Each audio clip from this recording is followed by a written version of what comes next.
أعوذ بالله من الشيطان الرجيم بسم الله الرحمن الرحيم إلى حضرة النبي مصطفى رسول الله صلى الله عليه وسلم وآله الكرام وأصحابه العظام شيء لله منا لهم الفاتحة أعوذ بالله من الشيطان الرجيم بسم الله الرحمن الحمد لله رب العالمين إياك نعبد وإياك نستعين اهدنا الصراط المستقيم صراط الذين أنعمت عليهم غير المغضوب عليهم ولا الضالين آمين بسم الله الرحمن الرحيم الحمد لله رب العالمين والصلاة والسلام على أشرف الأنبياء والمرسلين وعلى آله وصحبه أجمعين اللهم افتح علينا حكمتك وانشر علينا من خزائن رحمتك يا أرحم الراحمين والحمد لله رب العالمين. Assalamualaikum warahmatullahi wabarakatuh. Innal hamdalillah asyhadu an la ilaha illallah wa asyhadu anna Muhammadan abduhu wa rasuluh.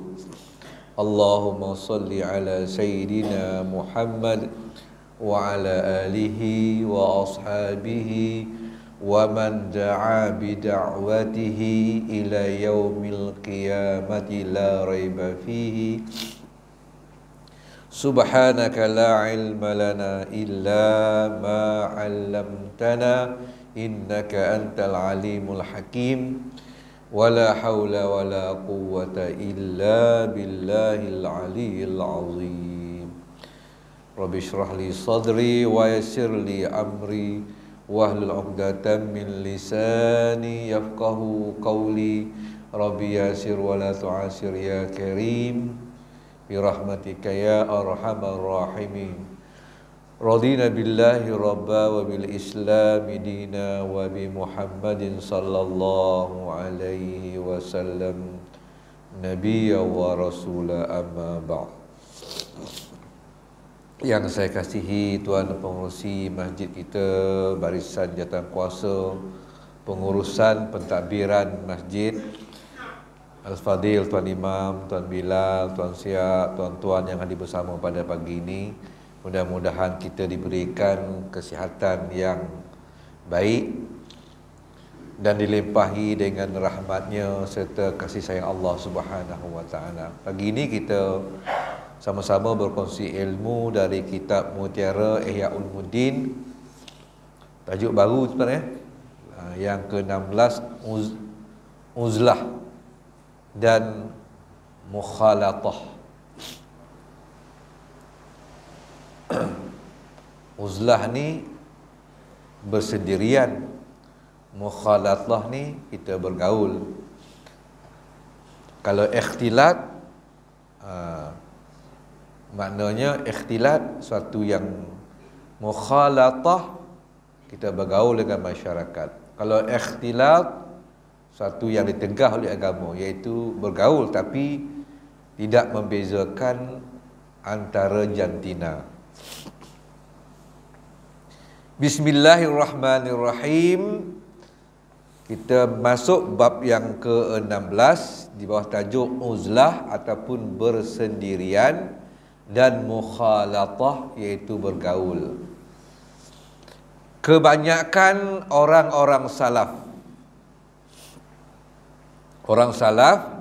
iaitu mereka yang dikhususkan orang alim, orang yang bertaraf ulama, orang yang mengaji kitab, bermula daripada zaman sahabat sampailah kepada 300 hijrah, 300 tahun hijrah, 300 tahun 1 hijrah hingga kita hari ini dipanggil khalaf. Jadi cerita ni dia kata kebanyakan orang-orang salaf merujuk kepada mereka yang hidup bermula daripada zaman sahabat Nabi SAW sampailah ke tahun 300 Hijrah. Lebih mengutamakan dan lebih suka menyendiri ataupun bersendirian ataupun dipanggil uzlah. Lebih suka menyendiri ataupun duduk bersendirian ataupun suka uzlah kerana terdapat banyak faedah dan manfaatnya. Mereka dapat terus-menerus beribadah, berfikir serta mengkaji tentang ilmu pengetahuan. Kenapa mereka bersendirian? Banyak benda dia buat. Bukan dia bersendirian main WhatsApp. Bersendirian main WhatsApp gadget tu lain tuan-tuan ya. Kita ni uzlah juga tapi sebab itu saya kalau ajak anak-anak orang rumah sarapan pagi, memang selalu sampai pagi lah. Dulu tak sempat tuan-tuan sampai pagi ni. Dia nak kerja ke sekolah, kita pun nak kerja ke sekolah. Jadi dah pencen ni, masa tu banyak sikit, jomlah kita sarapan. Macam pagi Sabtu Ahad ni free tuan kan, ajak anak-anak. Saya dalam kereta kata, okey, handset jangan bawa turun, saya kata. Dia cakap, handset jangan bawa turun. Sebab tuan-tuan, bawa handset turun, kita semeja. Dia dunia dia, kita dunia kita, macam tu ya. Rumah kita depan kita ni tak ada kisah lah. Saya kata handset jangan turun. Bila handset tak turun, duduk atas meja tukang, kita akan bercerita kan. Kalau ada handset habis cerita. Dari ulama dulu begitu. Sebab itu kalau kita tengok satu kisah yang mungkin saya dah berkongsi dengan tuan-tuan, kita ulang balik cerita dia, iaitu antara tuan guru dengan seorang anak murid. Tuan guru iaitu Imam Malik rahimahullahu taala, anak murid iaitu Imam Asy-Syafi'i rahimahullahu taala. Ya. Imam Syafi'i ni anak murid yang cerdik lah. Jadi dia datang ke rumah tuan guru dia. Walaupun dah masyhur, dia dah ada tempat pengajian dia, ramai anak murid, tapi tetap dia datang menziarahi tuan guru dia Imam Malik. Bila datang ziarah, dia bermalam. Anak perempuan tuan guru Imam Malik kagum dengan kemasyhuran, kehebatan ilmu Imam Asy-Syafi'i. Jadi waktu bermalam tu dia intai, dia tengok ayah dia ni baca Quran, sembahyang, lepas tu baca Quran balik, sembahyang balik. Imam Syafi'i duduk manung ya, sembahyang pun tidak, baca Quran pun tidak. Ya. Dah lepas tu barulah dah nak subuh, barulah Imam Syafi'i bangun qiyam ataupun bangun solat dan juga membaca Al-Quran di dalam solatnya. Besok paginya anak gadis Imam Malik bertanya, dia kata, "Yah, saya dengar Imam Syafi'i ni hebat di tempat dia, ramai anak murid dia belajar dengan dia. Tapi malam tadi dia kata ayah yang beriu bangun semayang baca Quran, kejap semayang, kejap baca Quran, dia menung ya. Apa yang hebat itu?" Kata Imam Malik, "Dah, malam tadi dia lagi hebat daripada ayah. Sebab ayah semayang, ayah baca Quran, ayah fikir bagaimana ayah nak selamatkan diri ayah seorang." Imam Syafi'i termenung tu, dia memikir macam mana cara nak buat, apa pendekatan, macam mana penyelesaian yang dia nak bawa supaya dapat menyelamatkan umat.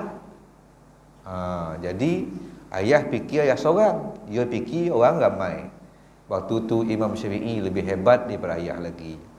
Ini tuan-tuan ya, awal dulu.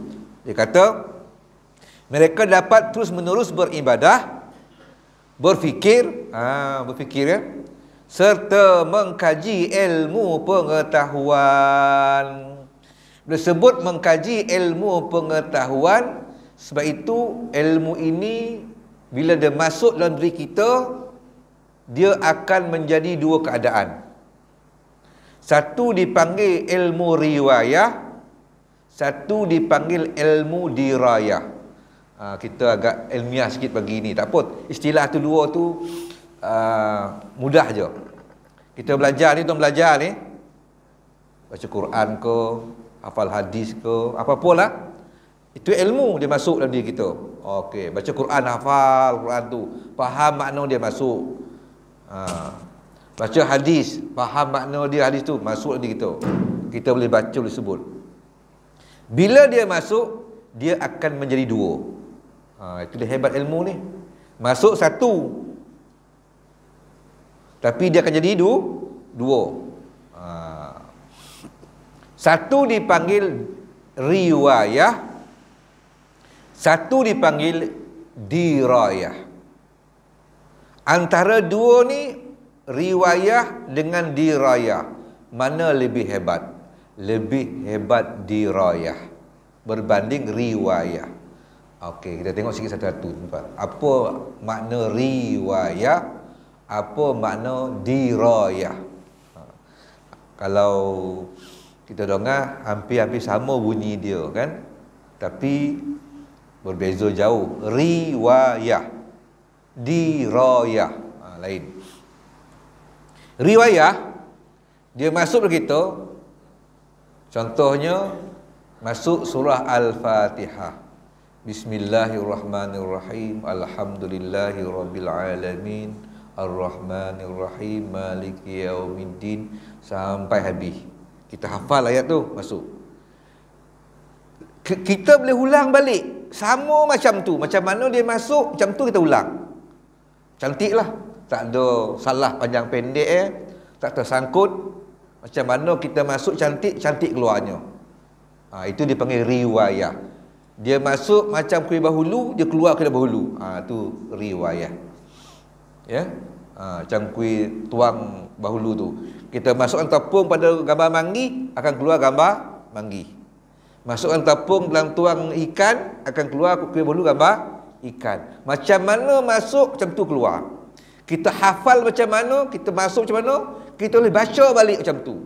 Tu ada orang boleh satu juzuk, ada orang juzuk ujung-ujung ya 30, ada orang 30 juzuk. Baru dia kawan saya anak dia.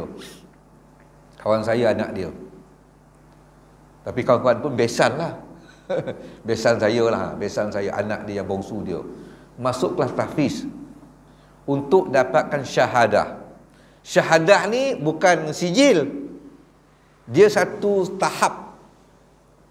Hafal, hafiz. Hafiz ni banyak. Dalam ramai-ramai hafiz, tak semua orang syahadah. Katalah ada 10 orang tahfiz. Ni 10 orang semua hafal Qurannya. Al-Hafiz. Kan? Kalau 30 juzuk hafal, ya. 30 juzuk hafal. Maka yang 10 orang ni dipanggil Al-Hafiz. Namanya Abdullah bin Abu Al-Hafiz, Husin bin Hasan Al-Hafiz. 10 orang ni. Tapi 10 orang ni belum tentu syahadah. Apa dia tuan-tuan? Dia akan ditasmik tanpa tengok Quran daripada surah Al-Fatihah tanpa berhenti. Bermula sebelum subuh 3 pagi, mungkin sampai malam kan pukul 12 malam. Yang bertukar guru tasmik dia. Kejap guru tasmik ni, kejap guru tasmik. Berhenti semayang, berhenti buang air, berhenti makan. Sampai zuhur berhenti. Berhenti kejap rehat, take 5. Okey, take 5 kejap, take 5. Okey, sambung balik. Dia tak ada berhenti, sambung besok tak. Selagi mana tak habis 30 juzuk tak berhenti. Tuan-tuan ya. Disemak hafalan dia tanpa tengok Al-Quran. Guru tasmik yang mendengar ni mungkin bertukar. Orang ni, tapi dia yang kena tasmik ni tak bertukar. Sebab dia nak tengok hafalan dia. Dia layak tak layak syahadah. Hafal Quran memanglah hafal Quran, tapi syahadah layak tak? Dia punya tahap. Siapa yang ditasmik Al-Quran daripada surah Al-Fatihah sampai surah An-Nas, non-stop, walaupun sampai pukul 10 malam, mula pada 3 pagi sampai 10 malam, nak khatamkan 30 tu tak berhenti. Itu dia punya amali dia. Kalau besok sambung, tak apalah, hari ni baru 15 juzuk, so sambung besok, tak, dia batal. Kena ulang balik besok pagi. Kalau besok pagi ulang balik juzuk yang Fatihah balik. Sebab dia syarat dia, rukun dia mesti jangan berhenti. Tuan dia untuk dapat syahadah ni, mestilah dia daripada surah Al-Fatihah juz 1, juz 2 sampai surah An-Nas juz 30 tanpa henti tu, dia membaca, didengar oleh guru-guru yang bertukar. Mesti jangan salah melebihi 15 kali. 15 kali juzuk pertama Fatihah sampai tu, salah tu mesti dalam lingkung 15 kali ditegur, salah, tersasul dia, salah, ditegur oleh guru. Tegur pertama tak apa, tegur kedua tak apa, sampai kalau sampai juzuk 25 berlaku teguran yang ke-16, maka dia gagal dapat syahadah. Jadi anak besan saya ni daripada juzuk 30 sama sampai juzuk 30, tuan-tuan sekalian, dia salah 3 kali je. Ditegur oleh guru dia 3 kali sebab tersalah. Hebat tuan-tuan. Ya. Itu. Walaupun begitu hebatnya, dan dia ulang balik sampai 30 juzuk tanpa tengok Quran. Macam mana dia menghafal, dia tengok Quran, dia hafal, dia masuk, dia ingat, hafal, dah khatam 30 juzuk hafalan dia, masuk pula peringkat syahadah, 3 kali salah dia, maka dia dipanggil riwayah. Macam mana masuk, macam tu keluar balik. Dia hafal macam tu, ditasmid macam tu juga, walaupun hanya 3 kali salah. Dia bukan hafiz, dia syahadah, tetap dipanggil riwayah. Maknanya masuk macam tu, keluar macam tu. Itu ilmu.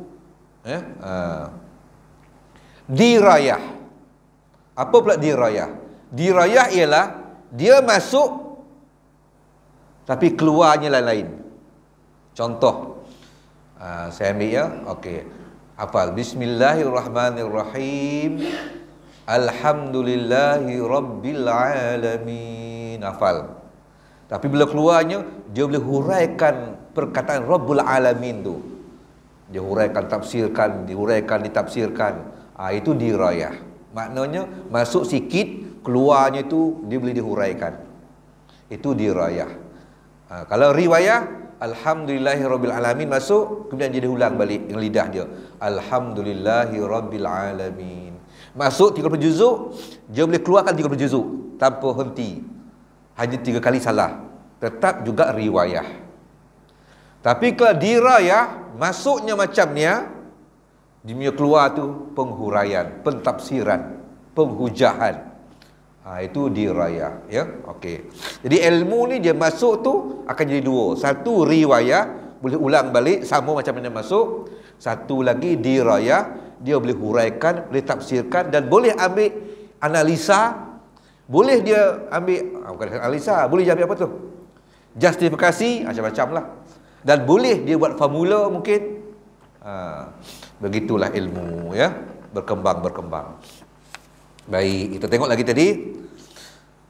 Selain itu, dia kata mereka juga dapat menghindarkan diri daripada melakukan maksiat.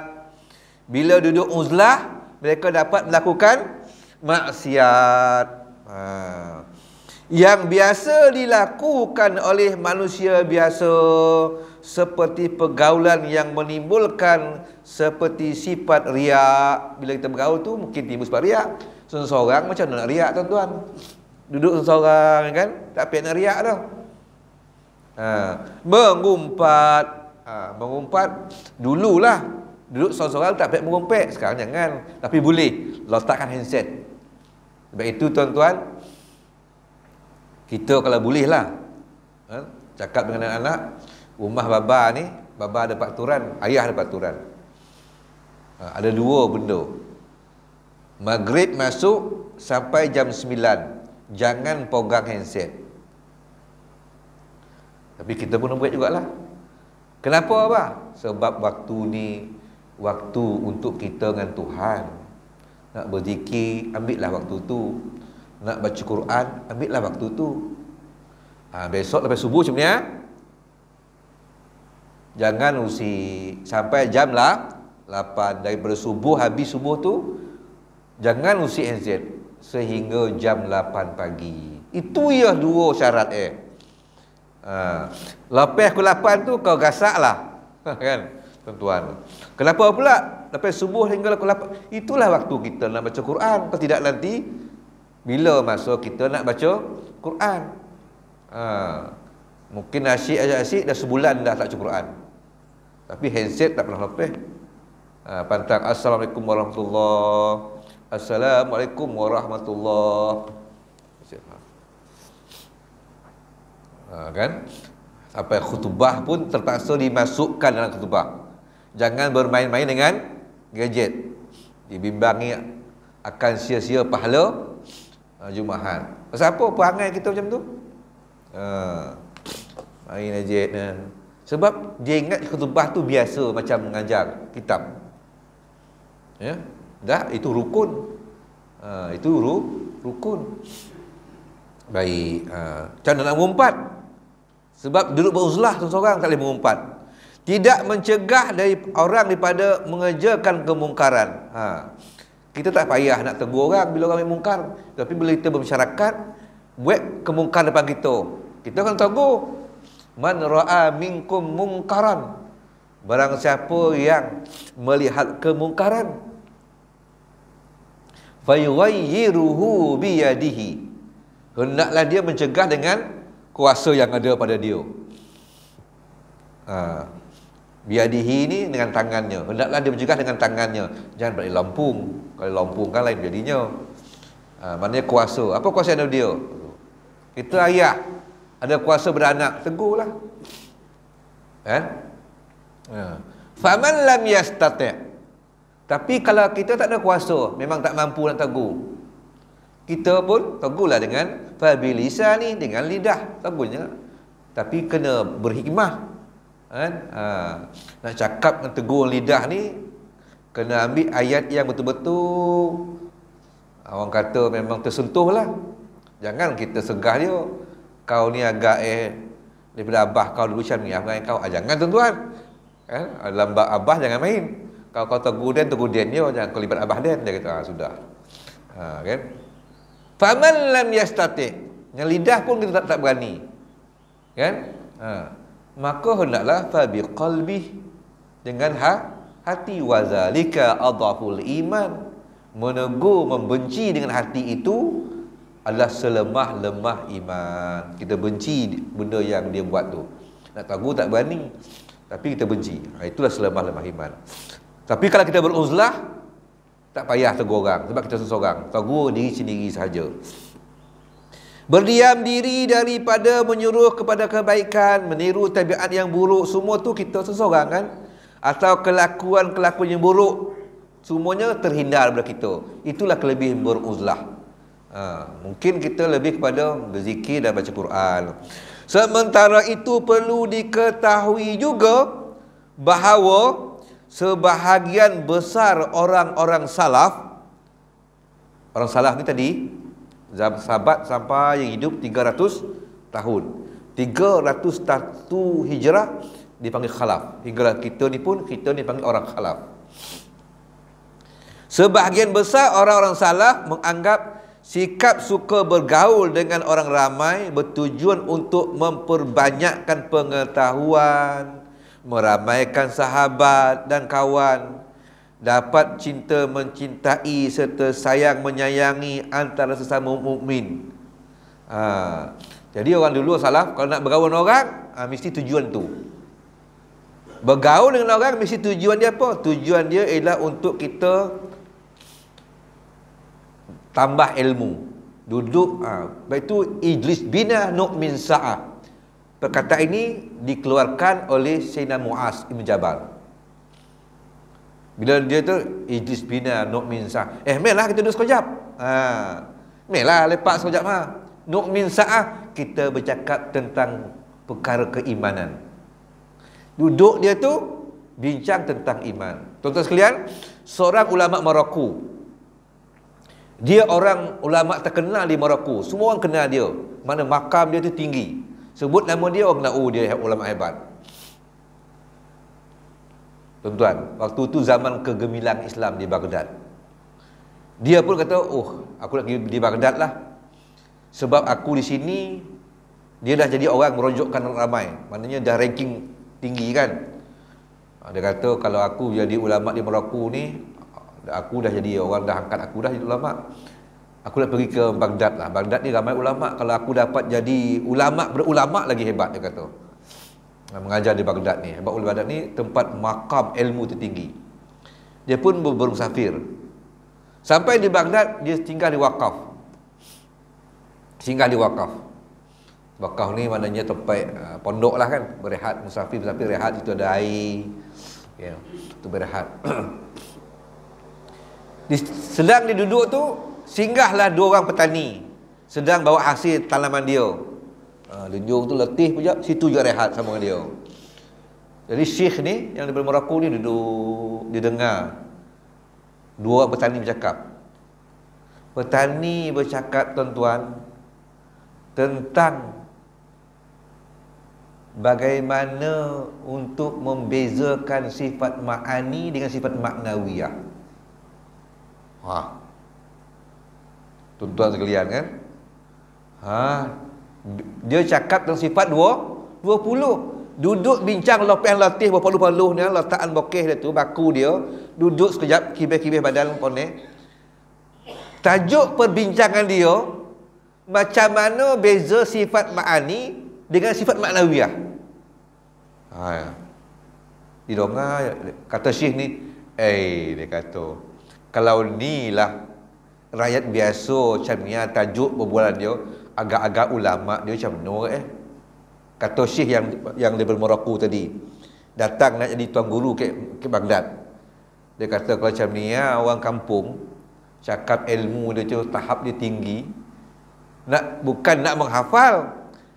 Macam mana nak hafal sifat ma'ani? Bukan. Dia nak bezakan ma'ani dengan maknawiyah. Dia kata macam ni, dia kata, ulama dia lagi hebat ni. Tak adalah. Dia pun naik balik kuda dia, balik semula ke Maroko. Dia kata, tak payahlah aku dia. Orang dia dah hebat dah. Itu cerita, tuan-tuan kan. Orang dulu. Lepas tu Sayyidina Mu'az kata, Ijlis bina nu'min sa'ah. Mehlah kita lepak sekejap. Duduklah sekejap. Nak mana tu? Nak balik. Duduklah sekejap. Nu'min sa'ah. Kita bercakap tentang tajuk keimanan. Itu tahap dulu. Orang salaf dulu. Kalau nak bergaul orang, mesti tajuk tu bincang. Dia kata dalam kitab ni. Untuk nak bersahabat, nak ramaikan sahabat kita, boleh. Untuk kita saling cinta, mencintai sesama manusia mukmin, itulah dia objektif dia kalau nak bergaul dengan orang. Tapi kalau nak bersembang cerita tentang lain, tak nak, dia kata. Selain itu juga dapat tolong menolong dalam agama, iaitu untuk melakukan kebaktian dan sama-sama bertakwa kepada Allah. Maknanya dia kalau bersampur dengan orang mesti tak lari daripada tajuk agama. Kita kalau mengerti lah, telu, balik lah, balik, hotel lu, tertarik sekarang dulu kan. Lepas tu duduk kita punya teh tu sejuk dah, tuan-tuan, tak habis, tajuk tak habis dah kan. Baru ni ada seorang, dia cakap lah, mengadu hal ayah. Anak dara, ialah nak tahu ayah dia tak berani, jumpa lah ustaz. Mudah-mudahan ustaz dapat menabu ayah dia. Tapi bagus anak ni, ada satu pemikiran macam tu. Dia tak berkenan satu benda dengan ayah dia. Tapi nak tahu tak berani, sebab dia nak dara, anak satu, nak dara lagi. Jadi banyak dia punya kekangan tu kan. Omak tahu pun ayah tak diapunya kan, ini kan dia. Apa salah dia tahu? Ayah dia ni bab masjid dia tu tabik. Memang dia suka sembahyang kat masjid. Tapi satu Isyak dia sampai rumah pukul 1 pagi. Sebab apa? Di sudut masjid tu ada grup dia memang dah ngam, tuan. Grup ni pula bagus, memang kelas masjid. Tapi lepas Isyak, ustaz dah mengajar semua tu, ustaz dah balik rumah dah, Nazir pun mungkin dah balik dah. Grup ni juga kuliah. Tajuk dia macam-macam lah. Tapi yang sampai aku pagi tu mengerti dengan geng ni. Jadi dia kata, ustaz bukannya selalu ustaz. Bagus anak ni. Maknanya tajuk tu panjang. Tapi kalau ulama salah dulu tak. Nak duduk sembang boleh, tapi tajuk dia tentang amal ma'ruf nahi mungkar, kita bab Quran, kita bab tauhid, kita tukar pandang tentang bab fiqh kan. Apa hukumnya, pandangan kau hukum macam ni kan. Faedah daripada mengasingkan diri ataupun beruzlah tadi diperoleh dengan kesungguhan yang luar biasa. Jadi tuan-tuan, kalau kita nak beruzlah, duduk sendiri, satu ciri dia mesti ada mujahadah, dipanggil dalam tasawuf lah. Dalam kitab ni dipanggil kesungguhan. Kalau nak beruzlah, berjaya tak berjaya uzlah itu, berterusan ataupun tidak, satu benda kena ada pada kita, iaitu dipanggil mujahadah. Kena buat bersungguh-sungguh. Mujahadah yang luar biasa, bukan biasa-biasa. Kalau biasa-biasa kan mungkin tahan sampai hari ya, lepas tu tak ada lah. 3 hari kan dia nampak kau tak ada ni, aku beruzlah. Lepas tu sekarang, oh tak boleh lah. Rasa duduk dalam kubur pula rasa kan. Lepas tu perlunya mujahadah yang luar biasa. Dan satu lagi, mengalahkan hawa nafsu. Mengalahkan hawa nafsu. Hawa nafsu nak pergi bersembang, hawa nafsu nak pergi melepak-melepak, itu kena lawan tu. Sedangkan faedah bergaul tidak demikian. Sebab nak tengok bergaul dengan beruzlah berbeza. Bergaul ni kadang-kadang dia tak perlu sangat. Kadang-kadang kita terpengaruh kan? Ada pula seorang tu pada cerita sedap. Kalau dia pandai bercerita, memang dia lah pada tekong itu. Kita nongai lah kan. Saya ingat dulu masa saya ayah saya berniaga. Ayah saya berniaga, ialah dia berniaga, dia runcit. Jadi pagi dia dah keluar dah cari barang kan, balik kan, tu berniaga sampailah. Patut lepas insyak dia tutup kedai dah. Nak rehat, pagi tadi tak berehat ni berniaga kan. Laku 10 ni nak tutup kedai. Tapi ada seorang ni dia memang hebat tuan-tuan. Dia tetamu malam. Dia lah bila lepas insyak datang dia. Jadi ayah saya pula ni orang berniaga kan, dia tak boleh nak halau.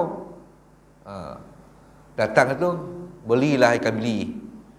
Kata ikan bili tu RM1 kan. Letakkan bili tu RM1. Lepas tu itu syarat dia. Lepas tu berbuka. Kalau ikan bili tu boleh basi lah kan, basi ikan bili tu. Tapi ikan bili tak boleh kan. Lah itu memang apa. Itulah yang tadi tu yang nak mengadu tu kan tuan. Dia kata ayah dia, bukan apa ustaz, kadang-kadang dia kata dia bukan setakat balik lambat tu ustaz. Kadang-kadang dia kata ombak lagu dia marah dia. Tak apalah, kita doakan. Okey. Ringkasnya, bergaul dengan orang ramai itu merangkumi faedah-faedah yang terdapat dalam mengasingkan diri. Dia kata bila kita bergaul dengan orang, buka tajuk tentang keimanan, buka tajuk fiqh, kita buat tentang tajuk yang bermanfaat, ada manfaat dia. Bila kita beruzlah, tetap juga dapat faedahnya. Ya. Mungkin kita ingin mengetahui apakah faedahnya bercampur dengan masyarakat dan apa pula yang menyebabkan kita berbuat demikian. Jadi kita nak tahu apa sebabnya.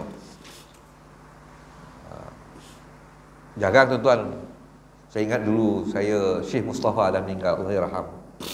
Saya sekolah Ahmadi Gemencih, balik ke Bayai, daripada Gemencih naik bas turun Tampin. Naik bas Tampin turun Pilah. Naik bas Pilah, daripada Pilah naik bas Mancis ataupun bas Kelawang. Boleh, dua-dua boleh naik untuk turun Bayai. Tapi biasanya daripada Tampin naik bas tu saya akan turun dekat Senaling. Jalan kaki ke dalam tu lebih kurang dalam 1 kilometer jalan kaki pergi ke rumah Syekh Mustafa. Saya suka pergi rumah dia. Kita ramai, jom kita singgah Syekh Mustafa kejap. Memang tempat persinggahan saya lah tu. 4-5 orang kawan pergi rumah Syekh Mustafa. Dulu ialah biasanya asrama ni bila balik wajar rumah tu kan. Tapi kita dulu pasal kita mungkin agaknya sukong dengan tuan guru, jadi kita singgah. Dia tuan-tuan, dia rumah dia besar, rumah limeh. Dapur besar. Rumah limeh, tahu rumah limeh kan, besar. Tapi dia tak sembahyang dalam rumah. Dia ada surau dia di dekat baru tu dekat dengan air bonda. Jadi kita orang di situ dekat surau tu lah. Dan surau ni pula tuan, kita orang suka kadang-kadang bila lama tu tidur situ. Sok pergi berbalik. Sok pergi berbalik kan. Itu biasa je kalau sok pergi balik tu kalau cuti panjang lah. Tidur situ. Ada 2 kelebihan, ada 3 kelebihan. Pertama sekali dia cerita buku hadis. Saya suka dengar kitab. Yang kedua, kita dapat berdamping dengan orang alim. Yang ketiga, makan sedap. Kita ada budak kan, dia tak apa. Nanti suruh dia kata nanti minta makcik masak, tunggu makan, aku balik. Kita yang tu nak dengar tu, tunggu makan dulu balik dia kata. Memang tu yang kita tunggu. Kalau tinggal kat pilah tu kan, makan roti canai ke makan apa, kena bayar duit sendiri. Tuan. Dak budak tuan kan.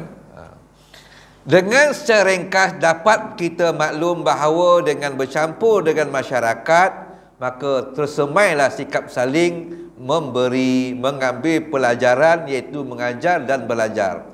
Kalau kita bergaul masyarakat, mesti benda ni berlaku. Dapat belajar pada orang tu, dan juga kita dapat mengajar orang tu. Kita dapat dengar ilmu dia, dan kita pun dapat share ilmu kita.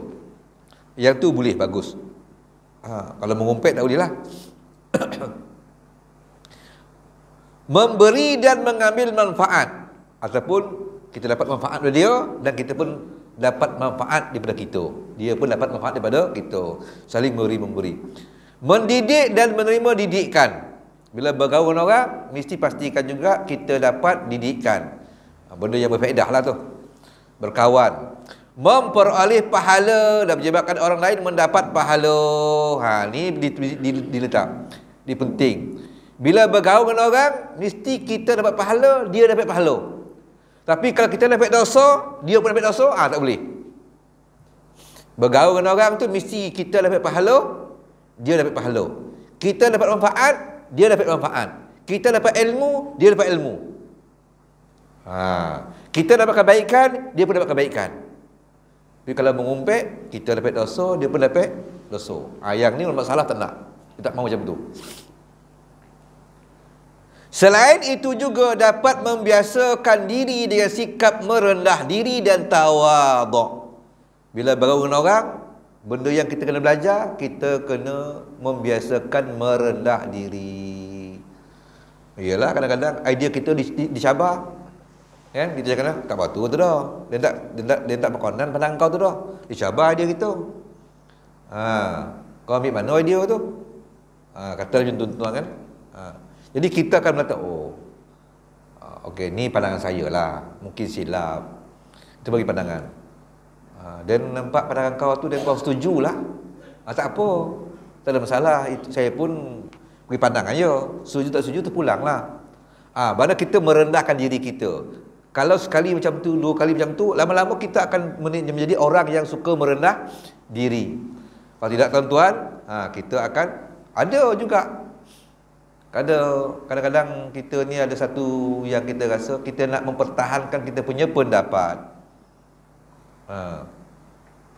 Kau tak terima pandangan dia, kau rosak. Kan, tak boleh lah. Jadi itu, banyak ilmu yang kita akan belajar kalau bergaul dengan orang. Dia kata, sebagai gambaran yang jelas, baiklah kita huraikan sekadarnya. Baru masuk tajuk ni, bukan dimah rupanya. Jadi sekarang ni kita akan masuk, maknanya apakah manfaat kebaikan kita bergaul dengan orang. Yang pertama dah habis kan. Sebab kita ambil yang pertama, yang kedua tu kan kita Ya. Laju sikit tuan-tuan ya. Mengajar dan mempelajari ilmu. Mesti berlaku. Kalau kita bergaul dengan orang, ada benda yang kita dapat belajar, ada benda yang orang tu boleh dapat ilmu kita. Kalau tidak, janganlah, dia kata. Ini pandangan ulama salaf dulu. Kalau nak bergaul dengan orang, ada benda aku dapat dan ada benda engkau pun dapat juga yang bermanfaat. Kedua-dua perkara di atas adalah termasuk dalam ibadah yang paling utama di dunia. Dia anggap ibadah tu tuan ya.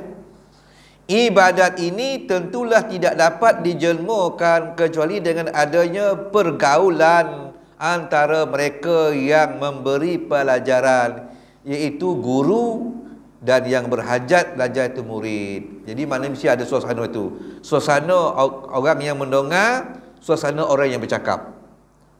Orang yang bercakap itu dianggap guru, yang mendengar dianggap murid. Mesti ada macam tu. Kalau tidak, bertokak namanya. Yang dia bercakap, itu bertokak. Ada suasana macam tu. Ada orang yang mendengar, ada orang yang. Sebab itu tuan-tuan, termasuk kemahiran mendengar. Ataupun kau cakap dulu, dia dengar. Kau cakap, dia dengar. Dengar, ayo. Habis dah kau cakap, habis dah, bagi dia cakap pula. Bila dia cakap, dia sambung, tunggulah. Tadi kau cakap, aku dengar. Sekarang aku cakap, kau dengar pula. Tuan-tuan kan, ini kemahiran tu ada. Saya dalam pengetua ni, dalam jadi pengetua memang jumpa tuan. Ada seorang pelajar, anak murid saya buang asrama. Setelah cukup syarat lah kan? Kita nak buang asrama ni mesti ada dia punya dokumen-dokumen, cukuplah syarat yang melayakkan tindakan kita itu sesuai. Ya. Jadi bila kita buang asrama, kita hantar ke rumah dia. So pagi tu mak dia datang, ayah tak datang, mak datang. Masuk, saya nak jumpa pengetua, masuk bilik saya tuan, terus dia berkhutbah. Saya kata, "Kak, duduk dulu Kak." Duduk. Dia saya biarnya tuan. Sebab orang perempuan ni macam itulah kan. Ni. Macam tuan, apa yang ada dalam hati dia lah, habis. Lepas tu saya tengok dah berulang-ulang, poin dah berulang. Betul, Kak, saya nampak akak bercakap ni saya dah faham dah. Saya nampak dah berulang-ulang. Ada lagi tak cakap? Tak ada lagi ustaz itu. Baru kita cakap, kan? Baru kita cakap. Jadi maknanya baru ada manfaat. Tapi kalau dia cakap, saya cakap, dia cakap, saya cakap, lama tuan-tuan, agak ya, kena panggil jaga lepas itu. Ada satu lagi penjaga tuan. Ialah guru kan, ngajar pelajar diploma di Tekon tu. Guru muda, baru keluar graduate kan, muda, dengan murid diploma. Jadi hampir-hampir semuanya. Jadi maknanya berlaku benda yang bagi saya masih ada salah. Datang ayah dia. Ayah pula komando rupanya. Saya kenal ayah tu. Sebab tu saya jadi komando. Orang kampung saya. Orang kampung dia komando. Tapi komando pencen. Tapi komando pencen jangan tuan. Dia punya wayar dah short. Ya. Walaupun dia pencen. Punya garang itu lain macam. Datang. Dia datang nak jumpa saya. Dia bagus. Dia masuk jumpa saya dulu. Ustaz, dia kata, tunjukkan saya punya guru tu. Dia tengok, guru tu handal kau, saya handal. Dia kata, oh pula dah. Guru tu handal kau, saya handal. Dia kata. Saya kata, oleh kerana dia komando, saya guru. Kita kena ni tak? Bang, saya kata, abang keluar pada bilik saya ni, cari guru tu, polis masuk. Saya macam tu lah sebab tu. Termasuk tuan-tuan. Ya? Abang keluar, abang duduk dalam bilik saya ni bang, biar saya uruskan. Tapi bila abang keluar dalam bilik saya ni cari guru, polis nak datang. Gitulah tuan-tuan ya. Dari cerita ringkas dia, selesai masalah, boleh selesaikan. Baik tuan-tuan ya. Jadi maknanya mesti ada guru, ada murid, ada yang bercakap, ada yang mendengar. Tidak nanti habis.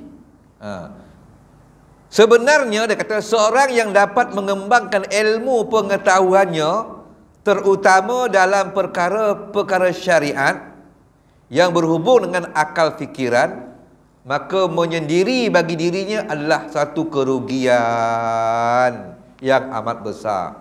Orang tu ada ilmu, dia kena terjun dalam masyarakat, menyampaikan ilmunya, tetapi dia tak buat macam tu. Sebaliknya dia beruzlah, menyendirikan diri. Maka orang ni dia telah meninggalkan yang lebih baik. Lebih baik baginya dia terjun dalam masyarakat, bergaul, sampaikan ilmu. Itulah lebih baik baginya daripada beruzlah.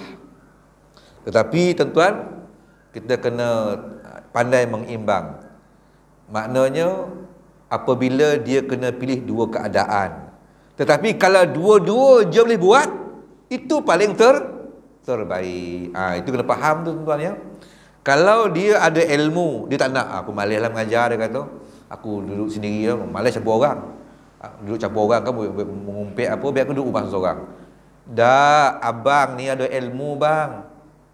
Lebih baik abang terjun bergaul masyarakat, sampaikan ilmu, daripada abang beruzlah. Itu kalau keadaan nak pilih salah satu. Tetapi kalau kita ada ilmu, boleh buat dua-dua. Menyampaikan ilmu pun boleh, beruzlah pun boleh. Maka itulah paling terbaik. Kena faham macam tu tuan-tuan. Nanti kita pilih dan tak payah uzlah lah. Dia ni ada ilmu, dia kena pergi mengajar orang. Biar apa beruzlah? Rugi. Tak. Walaupun kitabnya kata rugi besar. Maksud rugi besar ialah dia boleh buat ilmu. Dia boleh pilih salah satu. Dia pilih yang mudah sekali, beruzlah tak boleh. Kalau boleh buat dua-dua lagi baguslah. Ya. Kerugian yang besar sebelum mempelajarinya. Oleh sebab itu An-Nakai berkata, seorang ulama, pandaikanlah dahulu dirimu, kemudian bolehlah kamu memencilkan diri. Orang yang nak beruzlah, dia kena ada ilmu. Kalau tidak ada ilmu, dia beruzlah, datang bisikan-bisikan syaitan. Itu penting pula. Boleh beruzlah, tapi kau nak beruzlah pun kena ada ilmu dulu. Orang berilmu, kalau pilih salah satu, kena pilih yang kena bergaul dengan orang. Sebab dengan bergaul itu, dia disampaikan ilmu dia. Jangan pilih yang beruzlah. Tapi kalau boleh buat dua-dua, teruskan. Itu terbaik. Orang yang tidak ada ilmu, tiba-tiba nak pilih uzlah, jangan. Takut nanti berguru dengan syaitan. Jadi bila beruzlah tu, dia dibimbing oleh ilmunya. Sebab itu tuan-tuan, ilmu tasawuf, sebelum dia masuk suluk, dia kena belajar dulu ilmu tasawuf. Baru dia bersuluk. Tiba-tiba nak suruh bersuluk, ilmu tasawuf tak boleh tuan-tuan. Jadi dia salah. Ya. Saya ulang balik tuan-tuan cerita ni. Orang ada ilmu, kalau sekiranya kena pilih salah satu, lebih baik dia bergaul dengan orang. Sebab situlah ruang dia untuk menyampaikan ilmu. Jangan beruzlah, kalau uzlah dia rugi. Namun kalau dia boleh buat dua-dua, itu terbaik. Orang yang tak ada ilmu, jangan pilih uzlah. Dia kena bergaul dengan orang, sebab dia akan belajar ilmu. Sebab syarat untuk beruzlah ini mesti ada ilmu. Kalau tidak nanti tuan-tuan, dia akan jadi lain. Ya. Takut nanti dibimbing oleh bisikan-bisikan syaitan. Yalah, syaitan membisikkan satu benda kan. Ya, syaitan ni pun pandai. Dia ada tahap-tahap dia tuan-tuan, syaitan ini. Sebab itu saya, wallahualam, saya tak kata saya betul, tapi apa yang saya belajar dengan guru-guru saya pegang. Tapi saya tak berani menyalahkan orang. Mungkin orang lain dia punya pendapat. Apa dia tuan? Saya tidak berapa minat bila mengajar kitab ke, bila bersyarah ke, saya akan sebut, tuan-tuan buat ni-ni-ni, dapat ni. Buat ni-ni, dapat ni. Saya kurang minat. Sebab kadang-kala orang tu ambil tanpa ada ilmu, takut dia akan tersalah. Sebab syirik ada dua. Syirik jali, syirik khafi. Betul tuan? Syirik jali memang tuan-tuan dia mensyirikkan Allah. Syirik khafi, dia beribadah, tapi sebenarnya dia mensyirikkan Allah. Fawailul lil musallin. Celakalah bagi orang yang sembahyang. Apa nak celaka pula? Dia sembahyang. Bukankah sembahyang itu satu raja induk kepada ibadah? Dalam banyak-banyak ibadah ni, ketua ibadah ialah solat. Penghulu ibadah ialah solat. Sehingga Allah memfardukan solat pun tak sama macam haji, tak sama macam zakat, tak sama macam sedekah, tak sama macam puasa. Hanya Jibril wahyu beritahu puasa. Ya ayyuhallazina amanu kutiba alaikumusiyam kama kutibal ladzina min qablikum la'allakum tattaqun. Hanya dikirimkan wahyu kepada Jibril, dan Jibril sampai kepada Muhammad tentang puasa. Sembahyang tak?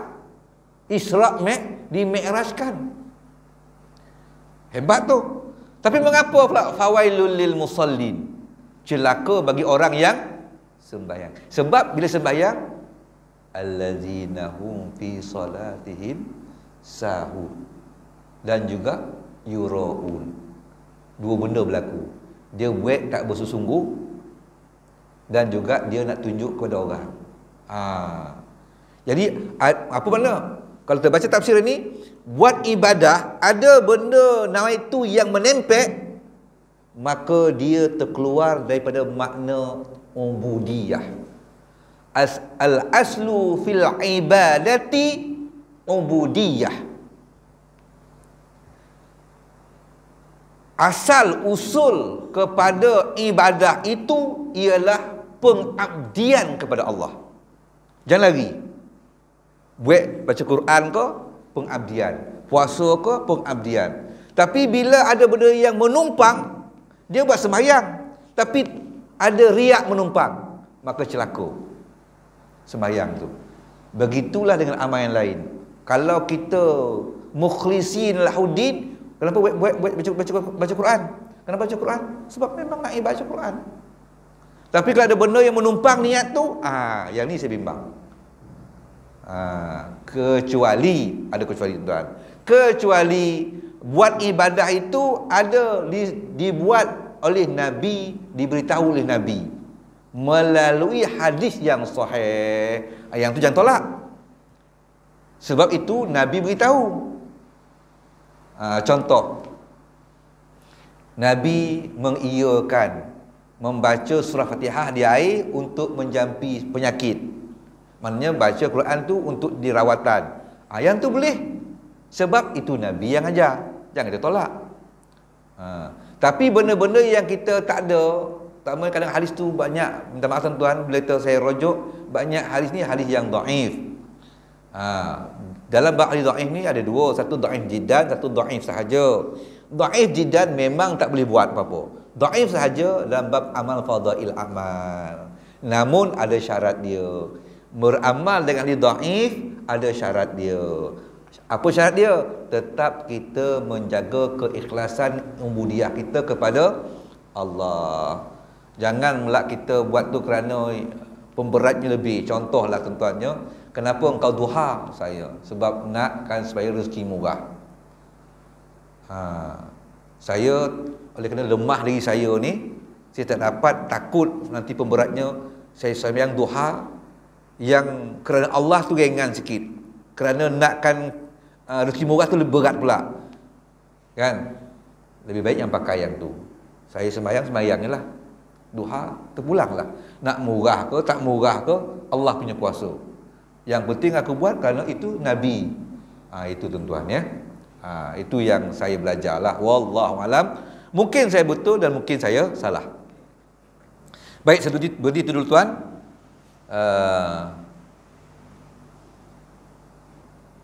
Tentang tadi itu, maknanya kita ambil yang pertama, boleh kita bergaul dengan orang, tetapi hendaklah kita adanya pertukaran ilmu, penambahan ilmu. Bergaul dengan orang kerana ilmu. Orang alim bergaul dengan orang kerana nak memberi ilmu. Orang yang tak alim bergaul dengan orang mesti nak dapatkan ilmu. Maka ini dibolehkan. Inilah dia amalan orang salaf dulu. Adapun bergaul dengan orang tapi kita nak cerita buruk orang, yang ni tak usah bergaul, seseorang pun tak boleh. Tuan-tuan kan ada handset ni.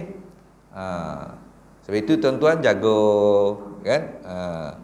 Kalau kita cerita hal orang itu, dia boleh kita menyebut keburukan orang. Dalam fiqh tu ada sebut. Boleh kita menyebut keburukan seseorang itu, tetapi mesti ianya, nak kata apa macam tuan? Contoh, saya ambil contoh lah mudah. Kampung saya tu ada 3 Ibrahim.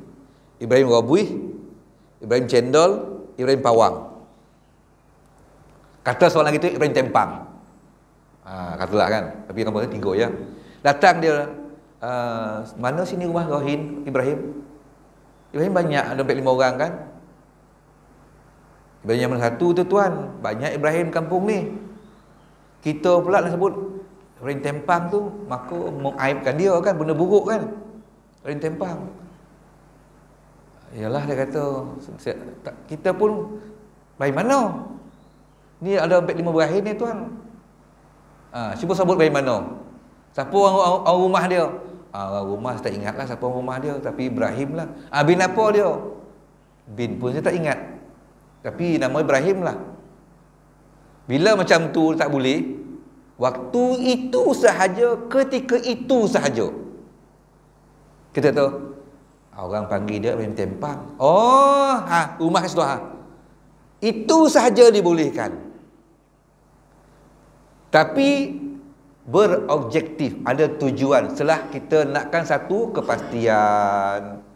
Jangan pula kita ceritakan dia, minta maaf lah ya, dia ni nama Ibrahim tapi ada orang panggil dia ni, dipanggil orang Ibrahim Tempang.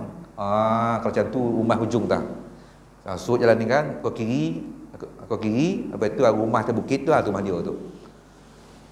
Kalau itu sahaja, ianya tak berdosa, masih dimaafkan. Tapi kalau lebih dari itu, Tempang, dia memang Tempang dulu ni, kau tahu tak cerita Tempang itu? Dan tahu cerita itu? Jangan. Itu dah melebihi batas sempadan, berdosa. Setakat itu sahaja, dianya dipanggil orang Ibrahim Tempang. Okey, maka tutup cerita. Jangan nak melangkaui sempadan. Nak buat cerita dia ni sebenarnya Tempang sebab cerita, ada cerita itu, saya tahu tu. Tak boleh. Dah membawa kepada dosa, dah mengumpat. Yang tadi kalau setakat Ibrahim Tempang saja, lepas tu langsung orang tu boleh tahu, kalau macam tu rumah abang ujung tak, masuk kiri atas bukit tu rumah dia, maka dimaafkan. Dia belum masuk lagi bab mengumpat. Tapi itulah sempadan dia, jangan lebih. Tuan ya, itulah saja. Sangat kecil ruang yang diberikan oleh syarak untuk menyebut keburukan orang. Sangat kecil. Tapi ada usaha sebelum tu, fikir dulu apa agak macam mana nak bagi. Elakkan dulu. Kalau boleh elakkan dulu. Kalau tak boleh elakkan, mau tak mau kena sabut juga, baru faham, sebutlah sekadar yang boleh memahamkan saja. Jangan melampaui sempadan. Wallahu a'lam tuan ya. Adalah bab fiqh tu ada sebutkan ya. Baik, yang baik itu daripada Allah Subhanahu wa taala. Ya lemah kalam saya aku qauli hadza wassalamualaikum warahmatullahi wabarakatuh. Bismillahirrahmanirrahim. Alhamdulillahirabbil alamin wassalatu wassalamu ala asyrafil anbiya'i wal mursalin wa ala alihi wa sahbihi ajmain. Allahumma zidna ilman nafi'an wa qalban khashi'an wa ibadatan mutakabbalan bi rahmatika ya arhamar rahimin walhamdulillahi rabbil alamin.